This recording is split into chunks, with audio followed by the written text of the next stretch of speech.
السلام علیکم ورحمۃ اللہ وبرکاتہ۔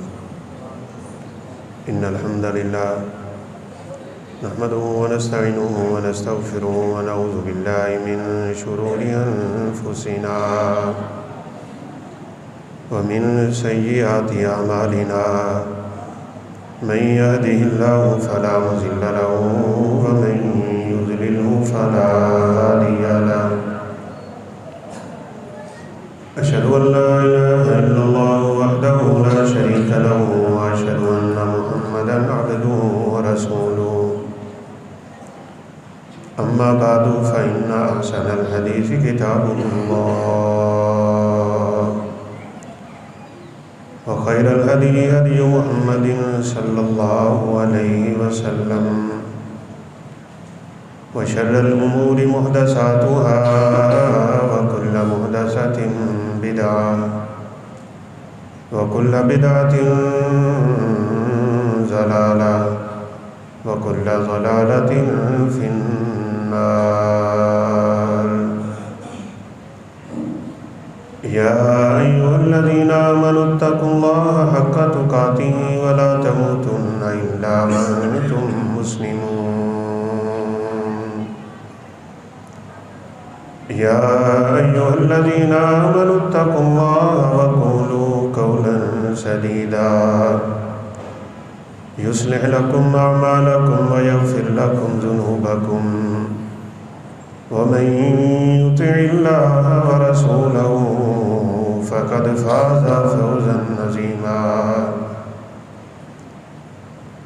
أعوذ بالله من الشيطان الرجيم، بسم الله الرحمن الرحيم۔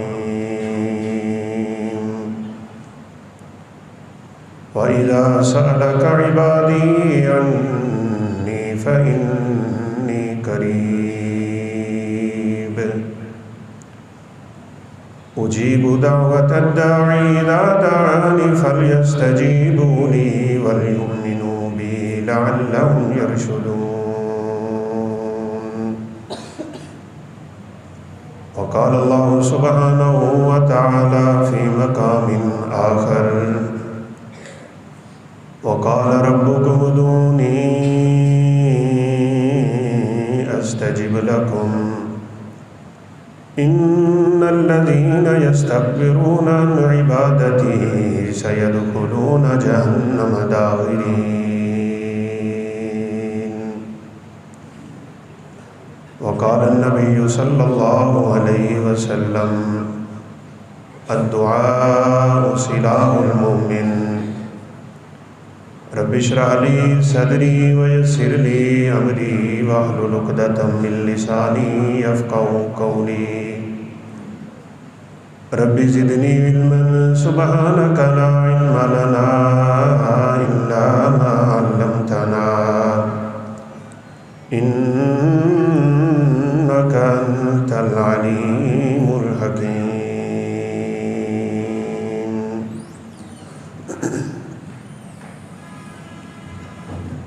تمام قسم کی تعریفیں اللہ اکرم الحاکمین کے لیے ہیں۔ لاکھوں کروڑوں انگنت درود و سلام جناب محمد الرسول اللہ صلی اللہ علیہ وسلم کی ذات اقدس پہ۔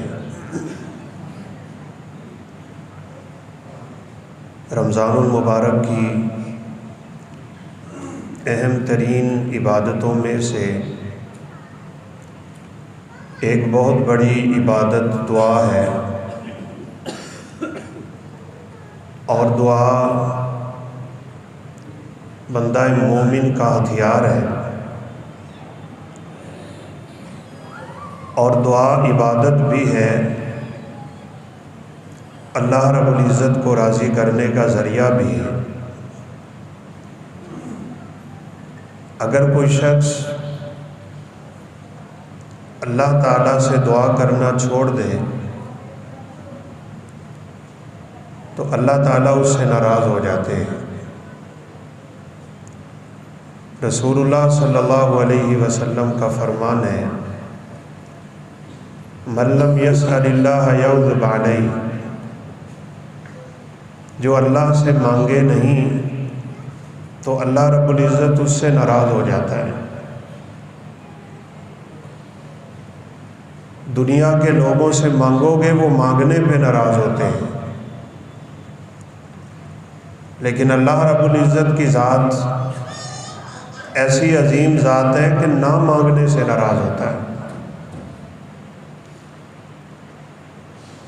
آپ دعا کی اہمیت کا اندازہ لگا لیں کہ جہاں اللہ تعالیٰ نے رمضان المبارک کے احکامات ذکر کیے ہیں، ان کے درمیان میں یہ آیت ذکر کی ہے وَإِذَا سَأَلَكَ عِبَادِي عَنِّي فَإِنِّي قَرِيبٌ۔ اس سے پہلی آیتیں بھی رمضان المبارک کے مسائل پہ ہیں، اور اس کے بعد والی آیتیں بھی رمضان کے مسائل پہ ہیں۔ یہ جو پورا رکوع ہے یا ایھا الذین آمنوا کتب علیکم الصیام، یہ پورے کا پورا رکوع ہی رمضان کے روزوں کے مسئلوں میں ہے۔ درمیان میں ایک آیت باہر کی ہے اور وہ ہے وَإِذَا سَأَلَكَ عِبَادِي عَنِّي فَإِنِّي قَرِيبٌ۔ یہ قرآن کا بڑا خوبصورت اسلوب ہے۔ چوتھے پارے میں جہاد کی آیتیں ہیں اور ان کے درمیان میں سود کے حرام ہونے کا ذکر ہے، صرف ایک آیت میں۔ پہلی آیتیں بھی جہاد کی، اگلی آیتیں بھی جہاد کی، درمیان میں ایک آیت اللہ رب العزت سود کے حرام ہونے کی لائے۔ کیا مطلب ہے اس کا؟ سود کھانے والا بندہ جہاد نہیں کر سکتا۔ سود کی کمائی اور حرام کی کمائی انسان کو بزدل بنا دیتی ہے، اور جہاد کرنا تو جواں مردی کا کام ہے۔ اسی طرح ایک تیسرے مقام پہ میاں بیوی کے تعلقات کی باتیں ہیں، نکاح کے مسائل، طلاق کے مسائل ہیں، اور ان کے درمیان میں ایت تقویٰ ہے۔ حافظوا علی الصلوات، نماز کی بات ہے۔ پہلی بھی ساری ایتیں نکاح طلاق کے مسئلے کی ہیں، بعد والی بھی ساری ایتیں نکاح اور طلاق کے مسئلوں کی ہیں، اور درمیان میں ایک آیت ہے اپنی نمازوں کی حفاظت کرو، جس کا بالکل صاف مطلب ہوا گھر وہی صحیح آباد رہ سکتا ہے جہاں نماز کی پابندی ہوتی ہے، برکتیں بھی ہوں گی، رحمتیں بھی ہوں۔ تو بالکل یہی انداز یہاں پہ ہے، پہلی آیتیں بھی روزوں کی، بعد والی بھی روزوں کی، اور درمیان میں اللہ رب العزت نے دعا کا ذکر کیا ہے۔ کیا مطلب ہے اس کا؟ مطلب بالکل واضح ہے، روزے دار کی دعا کو اللہ تعالیٰ رد ہی نہیں کرتے۔ روزے کی حالت میں دعا کیا کریں۔ رسول اللہ صلی اللہ علیہ وسلم کا فرمان ہے کہ اللہ تعالیٰ روزے دار کی دعا کو قبول کرتے ہیں، رد نہیں کرتے۔ جب آپ روزہ رکھتے ہیں اس وقت سے لے کے روزے کے افطار ہونے تک دعا کی قبولیت کا وقت ہوتا ہے، اور اس وقت میں مزید برکت تب پیدا ہوتی ہے جب ہم روزہ افطار کرنے لگتے ہیں۔ وَلِلصَّائِمِ عِندَ فِطْرِهِ لَدَعْوَةٌ لَا تُرَدُّ، فرمایا روزے دار جب روزہ افطار کر رہا ہوتا ہے، کرنے لگتا ہے، تو اس وقت کی اس کی ہوئی دعائیں اللہ تعالیٰ رد نہیں کرتے ہیں۔ کیوں بھلا؟ سارا دن اللہ تعالیٰ نے اسے آزما لیا کہ روزہ صرف اس کے پیٹ کا نہیں تھا، اس کی آنکھ نے بھی روزہ رکھا ہوا تھا، اس کے کان نے بھی روزہ رکھا، اس کی زبان نے بھی روزہ رکھا، اس کے ہاتھ نے بھی روزہ رکھا، اس کے پاؤں نے بھی روزہ رکھا. روزے کا مطلب ہی رک جانا ہوتا ہے، الامساک.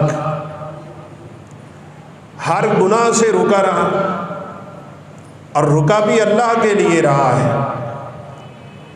الصوم لی وانا اجزی بہ. ابھی ہم نماز پڑھیں گے، نماز کو لوگ دیکھ لیں گے. حاجی صاحب کی عبادت کو لوگ دیکھ رہے ہوتے ہیں. صدقہ کرنے والے کا بھی آخر کار لینے والے کو تو کم از کم علم ہو جاتا ہے. یہ روزہ ہی ایک ایسی عبادت ہے جس کا کسی کو علم نہیں ہوتا. چلے آج تو رمضان ہے، ہم سب روزے سے ہیں. جنہوں نے نہیں رکھا اللہ انہیں ہدایت دے دے. نفلی روزہ ہو، کس کو پتہ ہے کہ آپ نے روزہ رکھا ہو؟ اس لیے اللہ کہتے ہیں روزہ میرے لیے ہے. اور ایک بات ضرور ہے کہ بعض لوگ، بلکہ اکثر لوگ اپنا روزہ ضائع کرتے ہیں. کیسے ضائع کرتے ہیں؟ وہ اس کو اللہ کے لیے رہنے ہی نہیں دیتے. ایسے ہی دوسروں کو بتانے کے لیے کہے گا یار بڑا روزہ لگیا کھڑا ہے مینو تھے. بھائی تو دوسروں کو کیوں بتا رہا ہے تیرا روزہ ہے؟ یہ روزہ تو اللہ کے لیے تھا. اس کا تو رب تعالیٰ کے علاوہ کسی کو علم ہی نہیں ہونا چاہیے تھا. صبر بھی ایسی چیز ہے اور روزہ بھی ایسی چیز ہے کہ ان کا اجر صرف اللہ جانتے ہیں میں نے اپنے بندے کو کتنا دینا ہے. ہر عبادت کا اجر فرشتے لکھ لیتے ہیں، اس کا نہیں لکھ سکتے، کیونکہ فرشتوں کو بھی اس کے اجر کا علم نہیں کہ اللہ رب العزت کتنا عطا کرے. اور یقیناً روزے دار کی خوشی کی اس وقت انتہا نہیں ہوگی جس کا ذکر رسول کائنات علیہ الصلاۃ والسلام کی حدیث مبارکہ میں ہے. للصائم فرحتان، فرحۃ عند الفطر عند الافطار وفرحۃ عند رؤیت اللہ سبحانہ وتعالی. ایک عارضی اور ہلکی سی خوشی اسے ملتی ہے جب روزہ افطار کرتا ہے، بھوک پیاس کے ختم ہونے کی وجہ سے. ایک اس کی ایسی خوشی ہے جس کی دنیا میں نظیر نہیں ہے، اور وہ یہ کہ اس کو وہ خوشی تب میسر ہوگی جب اللہ روزے دار کو اپنا دیدار کروائیں گے. اللہ ہم سب کو نصیب فرمائے. سارے دن کی بھوک اور پیاس کی حالت ایسی ہوتی ہے کہ انسان کا تکبر بھی ٹوٹ چکا ہوتا ہے، عاجزی و انکساری اس میں آ چکی ہوتی ہے، اور جو جو وقت بیتتا ہے افطاری کے قریب اس کا رجحان اپنے رب کی طرف اور زیادہ بڑھ رہا ہوتا ہے. اس لیے اس وقت کی ہوئی دعائیں اللہ قبول کرتا ہے. اور یاد رکھیے یہ رب تعالیٰ کا وعدہ ہے. فرمایا وَإِذَا سَأَلَكَ عِبَادِي عَنِّي فَإِنِّي قَرِيبٌ أُجِيبُ دَعْوَةَ الدَّاعِ إِذَا دَعَانِ فَلْيَسْتَجِيبُوا لِي وَلْيُؤْمِنُوا بِي لَعَلَّهُمْ يَرْشُدُونَ.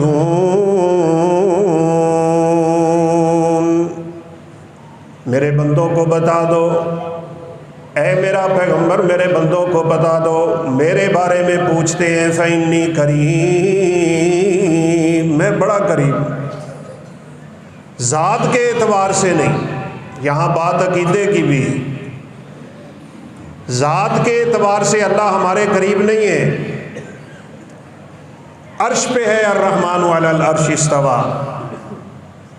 اور بات اشارتاً انشاءاللہ یہ بھی ذکر ہوگی کہ دعائیں رد کیوں ہو جاتی ہیں، دعائیں قبول کیوں نہیں ہوتی. لوگ کہتے ہیں جی میں تو دعا کر کر کے تھک گیا ہوں، میری دعا ہی نہیں قبول ہو رہی. اس کی وجوہات ہوتی ہیں. اگر کسی کا عقیدہ خراب ہے تو اللہ رب العزت اس کی دعا کیوں سنے گا؟ پہلے عقیدے کی درستگی ہونی چاہیے.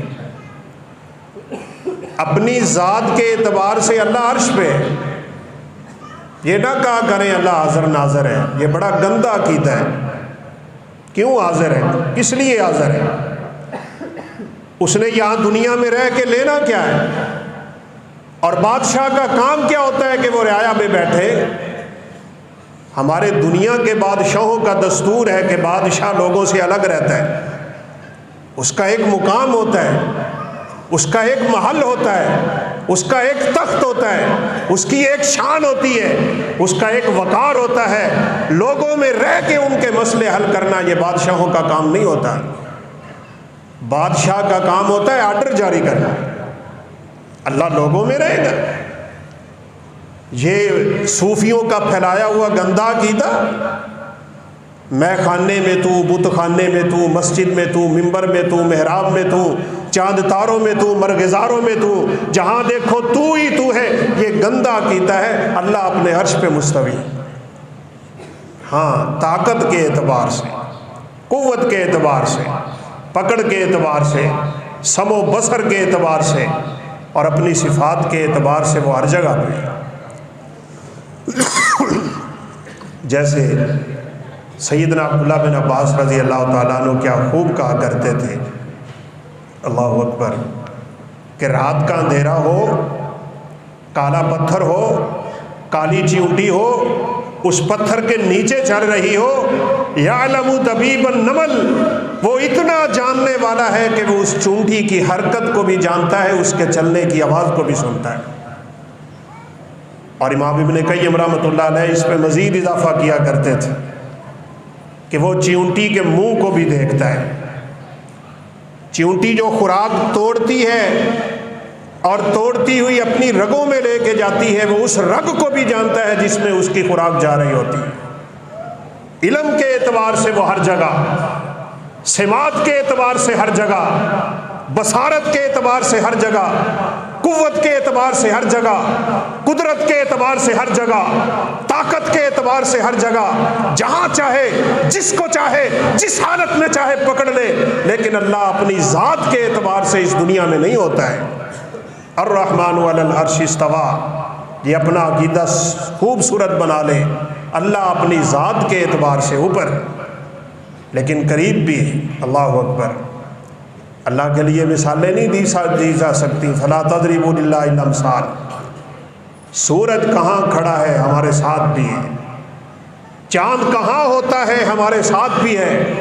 اسی لیے شاعر کہتا ہے سرت اللیالی والقمر معی، میں کئی راتیں سفر کرتا رہا، چاند میرے ساتھ ساتھ رہا ہے۔ ساتھ نہیں ہوتا، چاند تو اوپر ہی ہے، چاند کی روشنی اس کے ساتھ ہوتی ہے، چاند کا نور اس کے ساتھ ہوتا ہے، سورج کی تپش ہمارے ساتھ ہوتی ہے۔ بعین ہی اس طرح اللہ اپنے عرش پہ ہے، لیکن اپنی صفات کے اعتبار سے ہر جگہ پہ۔ اس لیے یہ کلمہ آج کے بعد مت بولیے اللہ حاضر ناظر ہے، صرف اتنا کہا کریں کہ اللہ ناظر ہے، وہ دیکھنے والا ہے۔ عقیدہ بھی خوبصورت ہونا چاہیے۔ تو اللہ رب العزت کہتے ہیں میرے بندے جب بھی مجھے بلاتے ہیں میں ان کی دعا کو سنتا ہوں۔ یہ بڑی غلط بات ہے کہ لوگ کہتے ہیں جی میں ہوں ہی اتنا گناہ گار کہ میری اللہ سنتا ہی نہیں۔ سنتا ہے، ایک تو سنانے کا ڈھنگ ہونا چاہیے، اور دوسرا اس بات کا علم ہونا چاہیے اللہ کسی بھی دعا کو رد نہیں کرتا۔ عقیدہ ہونا چاہیے۔ رسول اللہ صلی اللہ علیہ وسلم کا بڑا خوبصورت فرمان ہے، ان اللہ حیی کریم یستحیی من العبد اذا رفع یدیہ ان یردہما صفرا۔ اللہ اتنا حیا کرنے والا ہے، اتنا عزت والا ہے، احترام و وقار والا ہے، جیسے دنیا میں کوئی عزت والا آدمی کسی کو اپنے دروازے سے خالی نہیں موڑتا۔ اللہ رب العزت کیسے اپنے بندے کو خالی موڑ دے؟ رسول اللہ صلی اللہ علیہ وسلم نے فرمایا اللہ کا جو بھی بندہ اپنے ہاتھ اٹھاتا ہے اللہ رب العزت کو اس کے ہاتھ خالی لوٹاتے ہوئے شرم آتی ہے۔ اور اللہ کے بندو، رسول اللہ صلی اللہ علیہ وسلم کے بارے میں آتا ہے آپ نے زندگی بھر اپنے دروازے سے کسی کو خالی نہیں موڑا ہے۔ کانا لا یقول لا، اللہ کے حبیب کی ایک بڑی پیاری صفت تھی، اور وہ صفت یہ تھی کہ آپ نے کبھی اپنی زبان سے نہیں کہا ہی نہیں۔ کوئی مانگنے آ جائے ہم کہتے ہیں چل، نہ کر دیتے ہیں نا۔ اللہ کے حبیب نے زندگی بھر کسی سائل کو نہ نہیں کی۔ کیوں نہیں کی؟ تھا تو دے دیا، نہیں تھی تو آپ نے وعدہ کر لیا، کہا دوبارہ آ جانا، جب اللہ مجھے عطا کرے گا میں تجھے عطا کر دوں۔ جب اللہ کے حبیب کسی کو نہ نہیں کرتے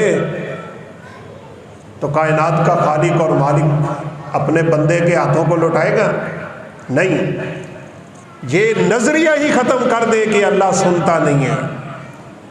ہاں، ایک بات کا آپ کو اور مجھے علم ضرور ہونا چاہیے، دعا کی قبولیت کے 3 مرتبے ہوتے ہیں۔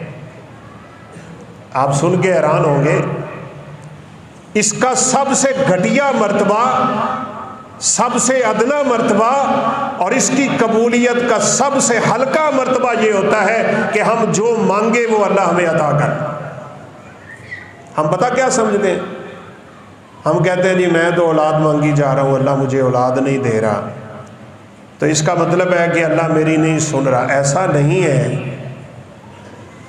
اگر ہم اولاد مانگے اللہ دے دے تو یہ دعا کی قبولیت کا سب سے ہلکا مرتبہ ہوگا۔ میں صحت مانگوں مل جائے، یہ ہلکا مرتبہ ہے۔ اور شاید یہی وجہ تھی 120 سال زکریا علیہ السلام اللہ سے اولاد مانگتے رہے، اللہ نے نہیں دی۔ کیوں؟ اللہ ان کی دعاؤں کو اعلیٰ ترین مرتبے پہ لے جانا چاہتا ہے۔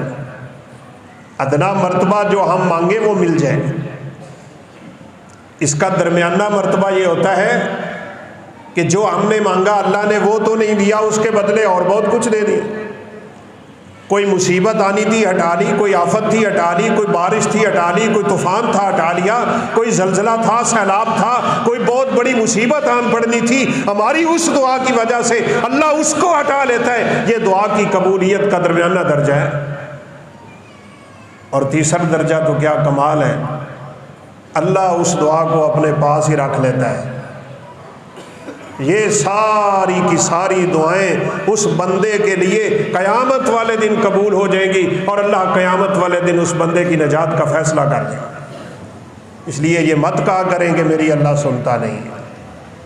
سنتا ہے، یا تو اسی شکل میں دے دیتا ہے یا کسی اور شکل میں دیتا ہے، یا اس دعا کو ذخیرہ رکھتا ہے اپنے پاس۔ انبیاء کی دعائیں ذخیرہ کرتا رہا، 100 سال مانگتے رہے، ابراہیم کو بیٹا نہیں دیا، یحییٰ کو بیٹا نہ دیا، زکریا کو بیٹا نہ دیا، وہ مانگتے رہے، چھوڑا نہیں۔ ہم تھوڑی دیر مانگتے ہیں چھوڑ دیتے ہیں، یہی تو دعا کی قبولیت نہ ہونے کی علامت ہوتی ہے۔ نبی کریم صلی اللہ علیہ وسلم نے فرمایا اللہ سے دعا کرنے میں کبھی جلدی نہ کیا کرو۔ اور وہ جلدی ہوتی کیا ہے؟ آپ نے فرمایا بندہ کہتا ہے میں مانگ رہا ہوں اللہ مجھے دے نہیں رہا، بس یہی تو جلدی ہے تو انسان جلد باز، خلق الانسان عجولا۔ قرآن کہتا ہے بندہ پیدا ہی جلد باز ہوا ہے۔ لیکن یاد رکھیں اگر یہ کلمہ زبان پہ لائیں گے اللہ دعا قبول نہیں کرے، بلکہ آپ صلی اللہ علیہ وسلم نے فرمایا مانگتے رہو مانگتے رہو مانگتے رہو، لگے رہو، ڈٹے رہو، جمے رہو، کرتے رہو، دعا کو چھوڑو نہیں۔ ہتھیار ہے یہ مومن کا، شیطان کے خلاف بھی، خواہش کے خلاف بھی، نفس کے خلاف بھی، دنیا کے خلاف بھی، جہنم کے خلاف بھی، عذاب قبر کے خلاف بھی۔ اس ہتھیار کو ہاتھ میں رکھو، شروع سے لے کے آخر تک۔ جب اس دنیا سے جاؤ یہ ہتھیار ہمارے پاس ہوگا، خدائے ذوالجلال کی قسم یہ بندہ قبر میں بھی اللہ رب العزت کی رحمت سے پاس ہو جائے۔ میں اپنی طرف سے بات نہیں کروں گا انشاءاللہ کوئی بھی۔ دعا کی 2 قسمیں ہوتی ہیں، ایک ہوتی ہے دعائے مسئلہ اور ایک ہوتی ہے دعائے عبادت۔ دعائے مسئلہ ہوتی ہے جو ہم سوال کرتے ہیں، یا اللہ مجھے یہ چاہیے مجھے وہ چاہیے، اس کو دعائے مسئلہ کہتے ہیں۔ ایک دعا دعائے عبادت ہے، نماز بھی دعا ہے، تلاوت بھی دعا ہے، ذکر بھی دعا ہے، فکر بھی دعا ہے۔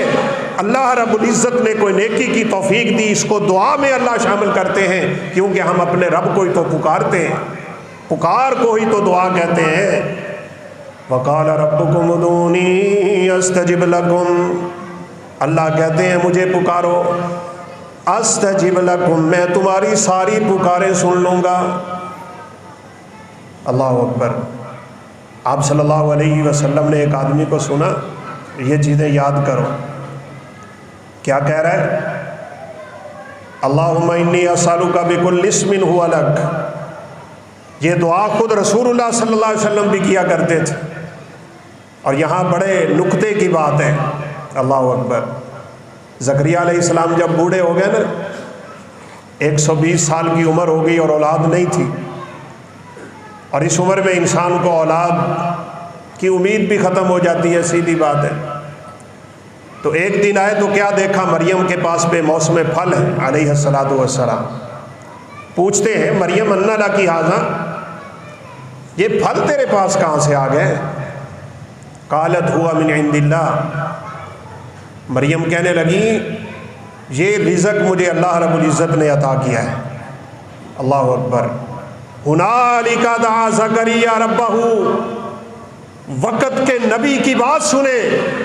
جب دیکھا کہ اللہ نے مریم علیہ السلام کو بے موسم پھل دیے ہوئے ہیں، نعمت دی ہوئی ہے، رزق دیا ہوا ہے، برکت دی ہوئی ہے، یہیں پہ سیدنا زکریا علیہ السلام نے اپنے ہاتھ اٹھا لیے. یا اللہ تو بے موسم پھل دے سکتا ہے، بے موسمی اولاد نہیں دے سکتا. اس کا مطلب یہ ہوا جب آپ کسی کے پاس نعمت دیکھیں تو اپنے لیے دعا کیا کریں. یہ بڑے پتے کی بات ہے. حسد نہیں کریں کہ اس سے چھن جائے اور میرے پاس آ جائے، وگرنہ تو ساری نیکیاں ہی برباد ہو جائیں. لیکن نعمت دیکھیں، اس نعمت کو دیکھ کے اپنے لیے اور اپنی اولاد کے لیے دعائیں کیا کریں. کسی کو دیکھیں بڑا خوبصورت قرآن پڑھ رہا ہے، آپ دعا کیا کریں یا اللہ میری اولاد کو بھی اس طرح کا حافظ بنا، میری اولاد کو بھی اس طرح کا قاری بنا. کسی کو سخاوت کرتے ہوئے دیکھیں تو دعا کیا کریں یا اللہ مجھے بھی مال دے، اور اتنا مال دے جتنا اس کو دیا ہوا ہے اس سے بڑھ کے دے.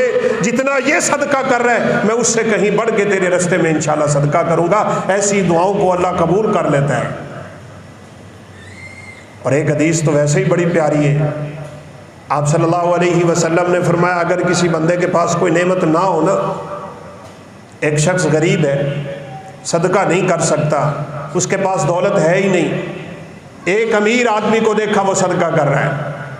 اللہ اکبر. آپ صلی اللہ علیہ وسلم نے فرمایا اس کی زبان پہ یہ کلمہ آ جائے نا، دل میں اس کا پکا ارادہ بن جائے کہ یا اللہ تو مجھے بھی اتنا مال دے میں تیرے رستے میں صدقہ کروں. آپ نے فرمایا وہ صدقہ نہیں بھی کرے گا تو اللہ اسے صدقہ کرنے کا اجر عظیم عطا فرما دے. تو جب انسان نعمت دیکھے دعا کر لے. تو یہ دعائے عبادت ہوتی ہے. اگر یہ انسان نہ کرے تو اللہ رب العزت اس پہ اپنے عذاب نازل کرتا ہے. اور پھر آپ نے چونکہ سن لیا کہ یہ دعا عبادت ہے تو پھر یاد رکھیں عبادت سوائے رب کے کسی کی نہیں کی جاتی ہے. اگر آپ صحابہ کرام کی زندگیاں پڑھیں گے نا، صحابہ کہتے ہیں ہمارے جوتے کا تسمہ بھی ٹوٹتا تھا نا تو ہم رب سے مانگتے تھے. کسی کے گھر میں نمک اور مرچ ختم ہو جاتی تھی ہم رب سے مانگتے تھے. اگر دعا کرنے کا انسان کا انداز اس طرح کا بن جائے، ہر چیز ہی اپنے رب سے مانگتا ہے، ہر وقت اپنے رب سے التجا کرتا رہتا ہے، تو پھر اللہ رب العزت اس کو کسی در کا بھی فقیر نہیں ہونے دیتے. وہ اس کو اپنی شان کے مطابق عطا کرتا ہے.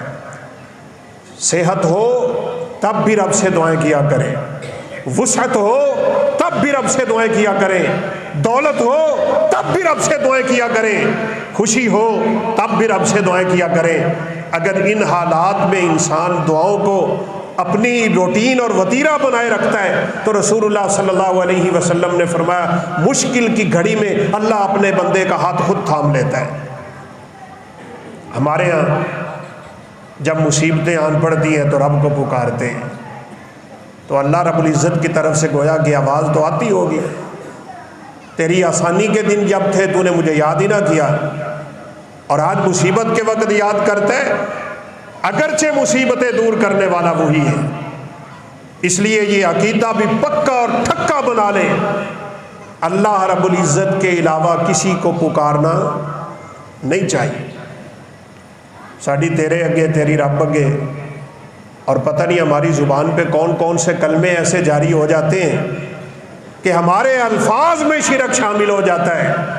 دعاؤں میں شرک شامل ہو جاتا ہے، پکار میں شرک شامل ہو جاتا ہے، نیاز میں شرک شامل ہو جاتا ہے، اللہ رب العزت اس بندے کی دعا تو کیا سنے گا، نعوذ باللہ اس کے لیے ہمیشہ کی جہنم کا فیصلہ ہو چکا ہوتا ہے۔ لہذا دعائیں صرف اور صرف رب تعالیٰ سے ہونی چاہیے۔ یہ جو مثالیں دی جاتی ہیں نا کہ جی کوٹھے تے جان واسطے بھی تے پوڑی دی لوڑ ہوندی ہے، تے رب نو سنان واسطے بھی کسی واسطے دی ضرورت ہے، نہیں بھائی کسی واسطے کی کوئی ضرورت نہیں ہے، خدا کی قسم کوئی ضرورت نہیں ہے۔ یہ مولوی آپ کو غلط رستہ دکھاتا ہے، غلط مثالیں دیتا ہے۔ فلا تضربوا للہ الامثال، قرآن کہتا ہے اللہ کے لیے مثالیں مت بیان کر۔ تو زمین سے سیڑھی تک کا فاصلہ اس لیے بتاتا ہے، سیڑھی کی ضرورت اس لیے ہوتی ہے کہ چھت سے لے کے زمین تک فاصلہ ہوتا ہے۔ یہاں تو اللہ کہتے ہیں نحن اقرب الیہ من حبل الورید، میں تو تیری شاہ رگ سے بھی زیادہ قریب ہوتا ہوں، یہاں کس واسطے کی ضرورت ہے؟ اور واقعات تو آپ سنتے رہتے ہیں، وہ فاحشہ عورت، وہ زانی مرد گناہوں میں ڈوبا ہوا جس نے کتے کو پانی پلایا تھا، اس نے اللہ رب العزت کو جب پکارا ہوگا تو کس لفظ سے پکارا، کس کا واسطہ دیا ہوگا؟ سیدنا یونس علیہ السلام مچھلی کے پیٹ میں چلے گئے۔ ہم تو انبیاء کرام کی دعائیں دیکھیں تو ہمارا اپنا عقیدہ سیدھا ہو جاتا ہے۔ فرمایا وَظَنُّونِي ذَهَبَ مُغَاضِبًا فَظَنَّ أَن لَّن نَّقْدِرَ عَلَيْهِ فَنَادَىٰ فِي الظُّلُمَاتِ أَن لَّا إِلَٰهَ إِلَّا أَنتَ سُبْحَانَكَ إِنِّي كُنتُ مِنَ الظَّالِمِينَ۔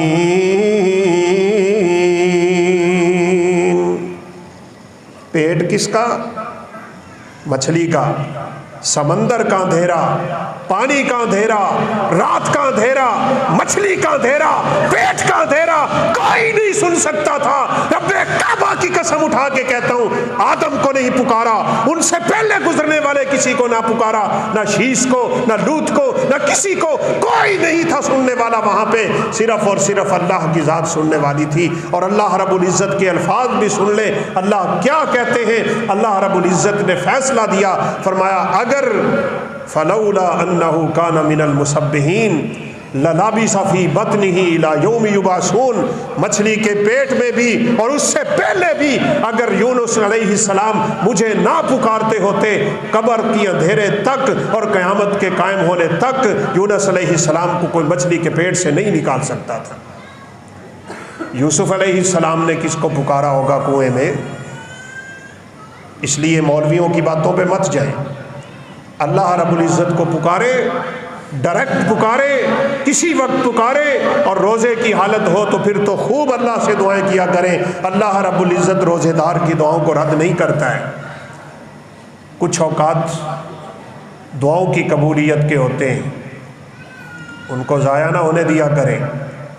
آج رمضان ہے، رمضان المبارک کا دوسرا جمعہ ہے، عصر سے لے کے مغرب تک ایک بڑی قیمتی گھڑی ہوتی ہے، فیہ ساعۃ لا یوافقها عبد مسلم، فرمایا اس وقت ایک تھوڑا سا وقت آتا ہے، تھوڑی سی گھڑی آتی ہے، اس گھڑی میں جو بندہ دعا کر رہا ہوتا ہے اللہ اس بندے کی دعا کو ضرور قبول کر لیتے ہیں۔ کیا ہوگا اگر آج ہم عصر کے بعد مسجد میں بیٹھ جائیں اور مغرب کی اذان تک بیٹھے رہیں اور اب تعالیٰ سے التجائیں ہوں، تمنائیں ہوں، دعائیں ہوں، گزارشیں ہوں، الہا ہو، ہم چمٹ چمٹ کے رب سے مانگ رہے ہوں، جو کچھ رب سے مانگو گے اللہ رب العزت عطا کر دے گا۔ مسافر کی دعا کو اللہ قبول کرتا ہے، روزے دار کے افطار کے وقت کی دعا کو اللہ قبول کرتا ہے۔ اور کبھی آپ پہ ظلم ہو جائے نا تو ظالم کو گالی دینے کی بجائے رب سے دعا کر لیا کر۔ دعوت المظلوم، اتقی دعوت المظلوم، اللہ کے پیغمبر نے اسی لیے کہا تھا مظلوم کی پکار سے بچ کے رہنا، ساتوں آسمانوں کو چیر کے عرش معلیٰ پہ جا پہنچتی ہے، اللہ مظلوم کی دعا کو ضرور سنا کرتا ہے۔ جب کبھی کوئی اس طرح کا معاملہ ہو تو دعا کر دیا کر۔ میں تو کبھی شغل میں کہتا ہوں واپڑا والے غلط بل ڈال دینا تو ان کو گالیاں نہ دیا کریں، اپنے رب سے دعا کیا کریں، یا اللہ ہمارے حالات درست کر دیں۔ گالی دینے سے کیا ہوگا؟ بل بھی گیا، زبان بھی گندی کر دی۔ سباب المسلم فسوق و قتالہ کفر، یہ تو فاسقوں اور فاجروں اور اللہ کے نافرمانوں کا کام ہوتا ہے، ان کی زبان سے گالیاں نکلتی ہیں۔ گالی نہیں، اس وقت رب سے دعا کیا کرو۔ جب ظلم کی خبر سنو، تمہارے اوپر کوئی اس طرح کا مسئلہ ہے، اس وقت اللہ رب العزت دعاؤں کو قبول کیا کرتا ہے۔ نماز کے بعد دعا قبول ہوتی ہے۔ جامع ترمذی کی روایت ہے، رسول اللہ صلی اللہ علیہ وسلم نے جو دعاؤں کے قبولیت کے اوقات بتائے، ان میں نماز کے بعد کی بات بھی ہے۔ لیکن یاد رکھیں، نماز پڑھیں، آرام سے بیٹھیں، نماز کے بعد کے اذکار مکمل کریں، تسبیحات پوری کریں، آرام سے سنتیں پڑھیں، اور گھر بھاگنے کی بجائے اب ہاتھ اٹھائیں اپنے رب کے سامنے۔ ہمارے ہاں کیا ہوتا ہے، مولوی صاحب سلام پھیرتے ہیں اور ساتھ ہی ہاتھ اٹھا لیتے ہیں، مقتدی بھی اٹھا لیتے ہیں۔ یہ تو خلاف سنت ہے، یہ تو ثابت ہی نہیں ہے جو ہم کر رہے ہوتے ہیں۔ اللہ کے حبیب نے سیدنا معاذ بن جبل کا ہاتھ پکڑا تھا اور فرمایا، یا معاذ انی احبک فی اللہ، معاذ میں اللہ کے لیے تجھ سے بڑی محبت کرتا ہوں۔ کیا کمال ہے، معاذ بھی کہنے لگے میں بھی آپ سے بڑی محبت کرتا ہوں۔ فرمایا پھر سن، لا تدعن دبر کل صلاۃ مکتوبۃ ان تقول رب اعنی علی ذکرک و شکرک و حسن عبادتک۔ یہ مسجدوں میں نماز کے بعد کے اذکار لٹکے ہوئے ہوتے ہیں، ان کو یاد کر لیں۔ فرمایا معاذ، پوری زندگی فرضی نماز کے بعد تو نے یہ دعا چھوڑنی نہیں ہے، رب اعنی علی ذکرک و شکرک و حسن عبادتک۔ یا اللہ مجھے اپنے ذکر کی بھی توفیق دے، مجھے اپنے شکر کی بھی توفیق دے، اور مجھے خوبصورت عبادت کرنے کی توفیق دے۔ یہ نماز کے بعد کا ذکر۔ آپ صلی اللہ علیہ وسلم تینوں کل پڑھا کرتے تھے، آرام سے بیٹھ کے پڑھا کریں۔ اور ایک حدیث تو کتنی پیاری ہے، آپ صلی اللہ علیہ وسلم نے فرمایا، من قرأ آیت الکرسی دبر کل صلاۃ مکتوبۃ لم یمنعہ من دخول الجنۃ الا ان یموت۔ جس بندے نے اپنی زندگی کی روٹین بنا لی ہو، ہر فرضی نماز کے بعد آیت الکرسی پڑھتا ہے، پڑھا کرو۔ فرمایا جس بندے نے ہر فرضی نماز کے بعد آیت الکرسی پڑھنے کی عادت ڈال لی، اس کے اور جنت کے درمیان سوائے موت کے کوئی چیز باقی نہیں رہ جاتی۔ ادھر آنکھ بند ہوگی، ادھر رب کی جنت کا مہمان بن جائے گا۔ پڑھو بیٹھ کے آرام سے آیت الکرسی۔ ہم نے تو کتنی دفعہ گزارش کی ہے، جمعے کا سلام بعد لوگ بعد میں پھیرتے ہیں، جوتا پہلے پہنتے ہیں۔ بھائی مسجد سے اتنا تعلق تو نہ رکھ کہ بس آیا 2 سجدے کیے اور بھاگ گیا۔ مسجد میں بیٹھے رہا کرو، یہ مسجد میں بیٹھنا بھی رب کو بڑا پسند ہے۔ اللہ کے حبیب کا فرمان بڑا مشہور ہے، جن لوگوں کو اللہ قیامت کے دن اپنے عرش کا سایہ نصیب کرے گا، ان میں ایک مسجد سے دل لگانے والا بھی ہوتا ہے۔ 33 دفعہ سبحان اللہ، 33 دفعہ اللہ اکبر، 33 دفعہ الحمدللہ، 33 دفعہ اللہ اکبر، اور 100 کی گنتی پوری کرنے کے لیے پڑھا کرو لا الہ الا اللہ وحدہ لا شریک لہ، یا 34 بار بھی اللہ اکبر پڑھ سکتے ہو۔ یہ 100 کی گنتی جن کو تسبیحات فاطمہ بھی کہا جاتا ہے، آپ نے سکھلائی، رات کو بھی پڑھا کر، اور سیدہ فاطمہ رضی اللہ تعالیٰ عنہ پڑھا کرتی تھی۔ یہ نماز کے بعد جب آپ پڑھ لیں، سارے اذکار مکمل کر لیں، اب اللہ کے سامنے اپنے ہاتھ اٹھائیں۔ یہ عادت درست نہیں ہے جو ہمارے ہاں مولانا حضرات کرتے ہیں، سلام پھیرتے ہاتھ اٹھا لیا، خیال کہیں، دھیان کہیں، مقتدی جانے کے لیے تیار بیٹھے ہوتے ہیں، نہ ان کو پتا مولوی صاحب کیا مانگ رہے ہیں، نہ مولوی صاحب کو پتا میں ان کو کیا بتا رہا ہوں۔ اکیلے دعا کیا کرو، اکیلے آدمی کی دعا کا زیادہ فائدہ ہوتا ہے۔ دعا کروانا بھی ٹھیک ہے، کروا لیں، لیکن دعائیں حقیقت میں وہ دعائیں ہوتی ہیں جو آپ اکیلے کیا کرتے ہیں، بس کوئی نہ ہو آپ کو دیکھنے والا۔ اٹھ رات کے پچھلے پہر جب ساری دنیا سو رہی ہوتی ہے، اپنے رب کے سامنے اکیلا بیٹھ، اپنے ہاتھ اٹھا، دامن پھیلا، آنسو بہا، دعا کر۔ تیرے دعا کے بول انشاءاللہ پورے نہیں ہوں گے، اللہ رب العزت پوری زندگی کے گناہوں کو پہلے معاف کر دے۔ یہ ہوتی ہیں اصل دعائیں۔ ہم لوگوں کو کہتے پھرتے ہوتے ہیں، مولویوں کو کہتے پھرتے ہوتے ہیں، مولانا میرے لیے دعا کرے. بھائی آپ کو کیا ہے, آپ کیوں نہیں اپنے لیے دعا کر رہے؟ اللہ ناراض ہوتا ہے اس بندے سے جو اپنے رب سے دعائیں نہیں کرتا. اور یہ بات تو ہم نے شروع میں ہی کر دی. خیال ہی نکال دو کہ اللہ میری سنتا نہیں ہے. اگر اللہ نے گنہگاروں کی نہیں سننی تو پھر اللہ رب العزت کو یہ گناہ پیدا کرنے کی کیا ضرورت؟ ایک حدیث میں تو الفاظ ہے باقاعدہ, اگر پوری دنیا کے لوگ اس طرح کے ہو جائیں کہ وہ گناہ نہ کریں, اللہ اس قوم کو ختم کر دے گا اور ان کی جگہ پہ ایسے لوگوں کو لے کے آئے گا جن سے گناہ ہوں گے, وہ اللہ کو پکاریں. گنہگاروں کی بھی اللہ سنتا ہے. اللہ اکبر. وہ 100 کے قاتل کی نہیں سن لی تھی؟ بڑا مشہور واقعہ ہے نا. 100 قتل کرنا کوئی آسان بات نہیں ہے. 99 کیے ہوئے تھے اور پھر ایک مولوی صاحب سے پوچھا میری توبہ قبول ہو سکتی ہے؟ اس نے انکار کر دیا, اس نے اس کو بھی قتل کر دیا. 100 بندے قتل کر بیٹھا ہے, لیکن خیال یہی ہے کہ میں نے اپنے رب سے توبہ کر کے اس سے دعائیں کرنی ہی کرنی ہے. پھر کسی مولوی صاحب کے پاس گیا ہے, اس نے سیدھا رستہ دکھایا, کہا ہاں اللہ تیری سن سکتا ہے, وہ ہر ایک کی سنتا ہے لیکن مشرک کی نہیں سنتا. اور ایک اور بڑی عجیب بات ہے, جس نے تعلق توڑ رکھا ہو اللہ اس کی دعا نہیں سنتا. یہ ہمارے ہاں بڑا مشہور ہے. رشتہ داروں سے تعلق توڑی بیٹھا ہے, اپنے ہمسائے سے تعلق توڑی بیٹھا ہے, اپنے دوست سے تعلق توڑی بیٹھا ہے, بیوی خامد اور خامد بیوی سے تعلق توڑ کے بیٹھی ہے, اور بیت اللہ میں جا کے دعائیں کر رہے ہیں. تمہاری دعائیں تو منہ پہ مار دی جاتی ہیں. قاطع الرحم کی دعائیں میرے پیغمبر نے فرمایا اللہ قبول نہیں کرتا.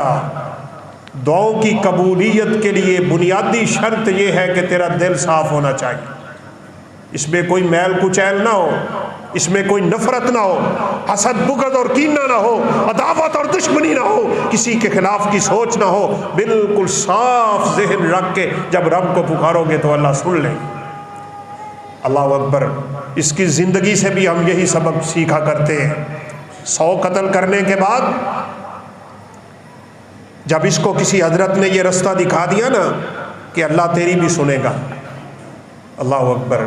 سیدنا عبداللہ بن عباس رضی اللہ تعالیٰ عنہ بڑی ہی خوبصورت بات کیا کرتے تھے کہ کائنات میں سب سے بڑا گناہ یہودیوں اور عیسائیوں نے کیا ہوا ہے, ان سے بڑا گناہ کسی نے نہیں کیا. عیسائیوں نے کہا عیسیٰ اللہ کا بیٹا ہے, نعوذ باللہ ثم نعوذ باللہ. یہودیوں نے کہا عزیر اللہ کا بیٹا ہے. کائنات کا سب سے بڑا گناہ انہوں نے کیا. لیکن ابن عباس رضی اللہ تعالیٰ عنہ کہا کرتے تھے جب میں یہ آیت کریمہ پڑھتا ہوں تو میری آنکھیں ٹھنڈی ہو جاتی ہیں. افلا یتوبون الی اللہ ویستغفرون واللہ غفور الرحیم. یہ یہودی اور عیسائی اگر اپنے رب کو پکاریں گے اللہ ان کی بھی قبول کر لیں, توبہ کر لیں, چھوڑ دیں اس رستے کو, تو اللہ جب ان کی سن سکتا ہے تو کہا تیری بھی سن سکتا ہے. بس اس نے یہی کام کیا, اپنے رب کو پکارا, دعا کی, اپنے گناہوں سے بخشش طلب کی. اللہ رب العزت نے کیسی بخشش کا فیصلہ کیا تھا آپ نے واقعہ سنا ہوا ہے. لیکن میں اس واقعے سے یہ نقطہ ضرور ذکر کیا کرتا ہوں کہ ہماری دعائیں قبول کیوں نہیں ہوتی اور اس کی دعا کیوں قبول ہو گئی تھی. اس کو مولوی صاحب نے یہ کہا تھا اب گند چھوڑ دے, گندی چیزیں چھوڑ, گندی مجلسیں چھوڑ, اپنے برے دوست چھوڑ, اپنا برا علاقہ چھوڑ, جس علاقے میں تو گناہ کرتا رہا ہے اس علاقے کو چھوڑ. اللہ رب العزت کو پکارنے کا مطلب ہی یہ ہوتا ہے. اور توبہ کی قبولیت کی جو شرطیں ہیں نا, اگر آپ وہ پڑھیں گے تو ان میں سب سے پہلی شرط ہی اخلاص ہے, خلوص ہونا چاہیے اور دل سے اللہ رب العزت کو انسان پکارے. اور بعض کیا اکثر لوگوں کی دعائیں پتہ کیوں رد ہو جاتی ہیں؟ دعا کی قبولیت کی ایک بہت بڑی شرط یہ ہے کہ آپ نے کسی کا حق نہ مارا ہوا ہو. وہ تو واپس نہیں کرتا, جس کا حق تلف کیا ہوا ہے وہ تلف کر کے بیٹھا ہے. دعائیں اس بیچارے کی صبح و شام ہو رہی ہیں, تیری دعا کیسے اللہ سن لے گا؟ پہلے لوگوں کے حقوق واپس کرو. لوگوں کے حق سے توبہ نہیں ہوتی, جب تک وہ حق واپس نہیں ہوگا تب تک بات نہیں بنے گی، اس لیے وہ ضروری ہے۔ اور روزی حلال کی ہونی چاہیے، حرام کی کمائی والے بندے کی اللہ دعا کبھی بھی قبول نہیں کرتا۔ حتیٰ کہ رسول اللہ صلی اللہ علیہ وسلم نے فرمایا، دور دراز کا سفر کر کے آیا، 2 چادریں پہنی ہوئی ہے، بیت اللہ کا صحن ہے، حجر اسود سامنے ہے، سب کچھ اللہ رب العزت کی قبولیت والی جگہ کا تھا، لیکن اللہ اس کو بار بار یہ کہہ رہے ہوتے ہیں، تیرا پہناوا حرام کا، تیرا لباس حرام کا، تیرا پینا حرام کا، تیرا کھانا حرام کا، تیری غذا حرام کی، تیرا سب کچھ حرام کا، تیری دعا اللہ رب العزت قبول نہیں کرے۔ اس لیے پاکیزگی شرط ہے، اپنے دل کو بھی پاک کرے، اپنے باطن کو بھی پاک کرے، اپنے ظاہر کو بھی پاک کرے۔ اس اللہ کے بندے نے ان لوگوں کو چھوڑا تھا، ان دوستوں کو چھوڑا تھا، اس محفل کو چھوڑا تھا، اس یاری کو چھوڑا تھا، اس علاقے کو چھوڑا تھا، اور وہ علاقہ چھوڑ کے نیکوں کی بستی کی طرف نکل رہا تھا۔ یہ دعا کی قبولیت کا بہت بڑا راز ہم اپنے آپ کو بدل لیں۔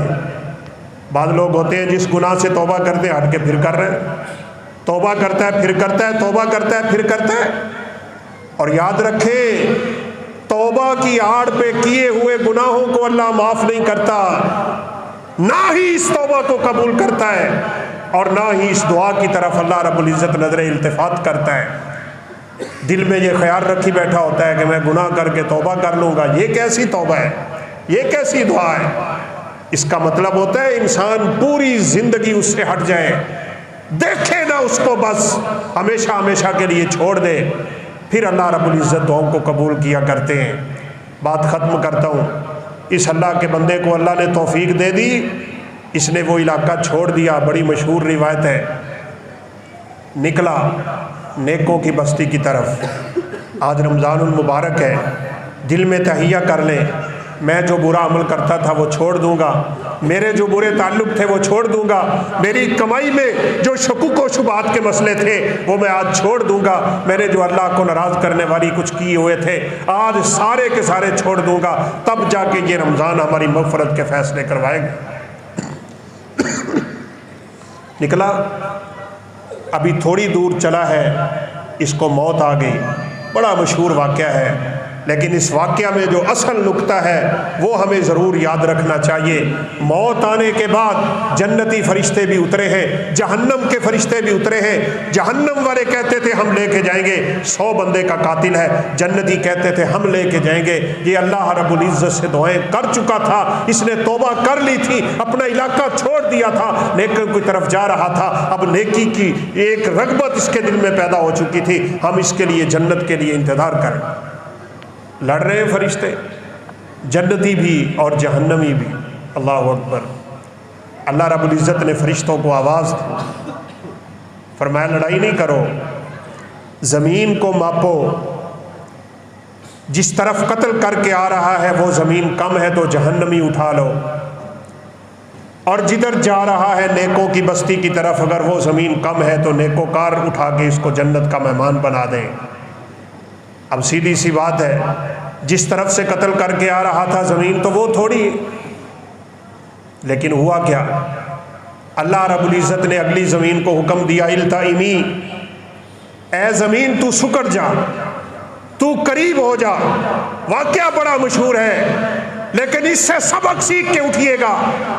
جب زمین کو ناپا گیا نا تو اگلی زمین 1 بالشت کم ہوئی تھی، جس کو ہم پنجابی میں گٹھ کہتے ہیں۔